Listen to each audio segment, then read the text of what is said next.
Ramadan banyak mengajarkan katanya ledak pelajaran yang tertumis di dalam bulan Ramadan.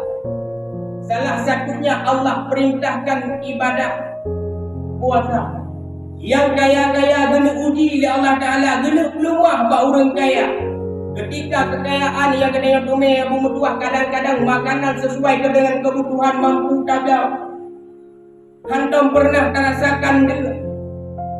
Kadang-kadang Abu Nau tunggu yang urang daging di samping rumah katanya tunggu kain dia ngendrap. Igo bipaju bu cimro lega dan iganya kadang-kadang cimro dua ke kalau berhenti lah ke baju. Orangnya le dia lagi yang tunggu lebih-lebih kadang-kadang nang yatim di dalam masyarakat. Sering dirasakan kelaparan, tidak pernah dia rasakan kekenyangan. Kena uji, kena train Allah Ta'ala ketika dengannya kedua buat pribadi katanya putra yang nak katanya bayangkan dalam pikiran. Nak tak bayangkan aku cukup berat buat benda berat.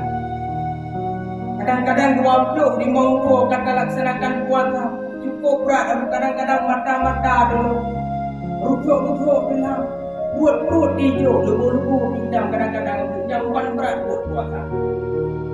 Kena uji oleh Allah Ta'ala. Bila lagi katanya nak kekayaan harta yang lebih oleh Allah Ta'ala, hasil kerja keras katanya. Nak tak mikir kepada anak yatim, nak tak mikir kepada fakir miskin yang ada di dalam kampung katanya.